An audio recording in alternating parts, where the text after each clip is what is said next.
Shalom and welcome to another edition of our Daily Bread. I'm Messianic Torah, and this week's Parashat is the second Parashat of the book of Bamidbar, also called Numbers, and it's called Nasso, which means make an accounting. In this week's Parashat, we start in Numbers or Bamidbar 4:21 through 789, with the Haftorah in Judges 13:2 through 25.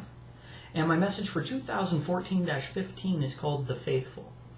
And instead of doing a long 1 hour message, what I'm doing now is I'm breaking it down into smaller videos. So we've got 5 bullet points. We're going to do 5 short videos, 3 to 10 minutes long, and that way people can consume smaller videos if they want. The first one is called here, The Counting of the Priests.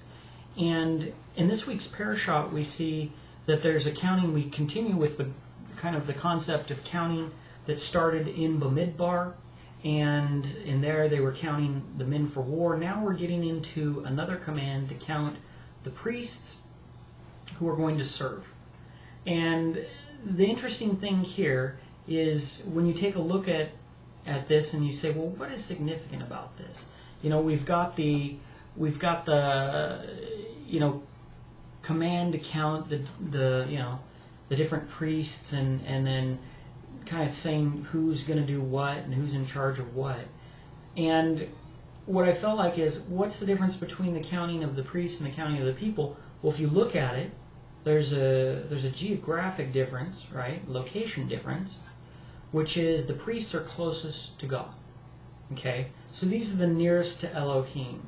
And as a matter of fact, in the first parashat, it talked about, in like the second or third bullet point of Bamidbar, it says that the Leviim shall surround the tabernacle so that the wrath of Yodewaheh doesn't go out.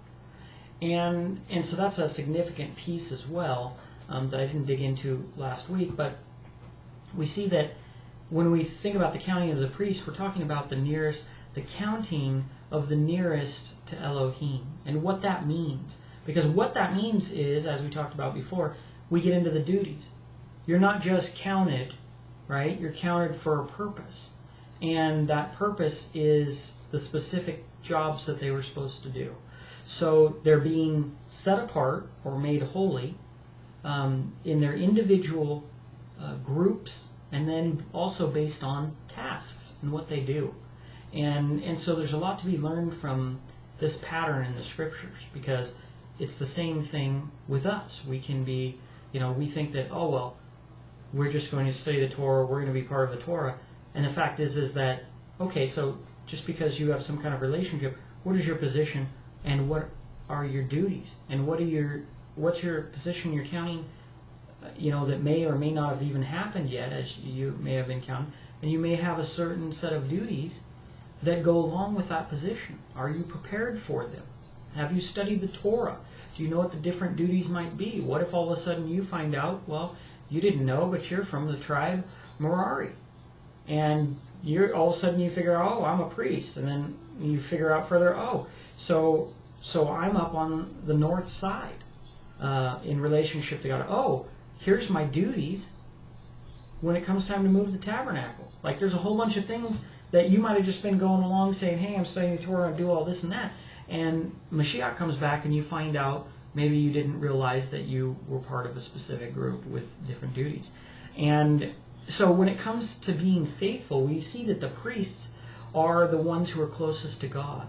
And when we think about being close to God, when we think about our relationships, who are close relationships? Like a man and a woman, right? His wife. When we start to talk about being faithful, normally people instantly think about relationships. Oh, faithful and then unfaithful is usually tied to a romantic relationship.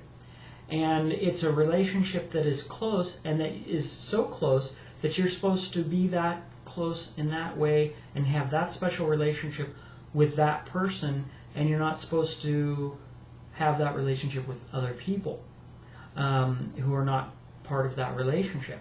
And so then it's about, oh, well, not only am I close with that person and we share special things, but am I consistent in the way I treat that person in that relationship? Or am I inconsistent? Do I do things to harm that which would be that unfaithfulness. And this is important to understand in the context and the relationship of God, because we have the commandments. And even Israel, and the two houses independently, but Israel, it's talked of as a woman, and an unfaithful woman at times. And there's talk of whoredom, and basically going and being joined to others. And God talks about jealousy, and being a jealous El, or God. And it's really that these commandments are things in this relationship we have with Him, and the special things that we do together with Him, like the holy days and the commandments and things like that, they're set apart and they're special. And we're not supposed to violate those things that are special with us in making them not special. Or do we worship, as it says, other gods? We don't worship God in the way that other people worship their gods. We don't worship other gods in the way that we worship God. It's a special relationship. And so it's important when we're putting things in the context of the faithful that we understand that the priests are the closest ones. So they make a model or a pattern of that close relationship, that near relationship. And they have to be even more faithful. As a matter of fact, many of them had very important duties, and duties of teaching the Torah, and duties of doing things with the people almost as a mediator between God and the people. They had even a higher responsibility, a more serious responsibility, because if they messed that up, their proximity and their relationship and their position was one that was very important, whether it spilled out to the people or whether they allowed the defilement to come into the tabernacle or something like that. Now you're dealing with a relationship with God and the people. It was very important. So we have to understand that the counting of the priests, it's also to take an account, to look upon, to take an account, just the way a man looks upon his wife. If he thought she was being unfaithful or something, like there's a specialness in a relationship, and that happens with the priests. And what can we learn from that as people who want to be followers of God? Number one is to know that we're going to be looked upon. And the closer you get to God, the more scrutiny that comes upon you, the more of an account that comes upon you on every choice that you make. So that's the whole point of learning the Torah along the way, so that as you spend more time with God, your judgment increases, so that you could be closer to God, because you've spent more time. Just like a relationship, you have more of a relationship with God, and thus the expectation goes higher and higher.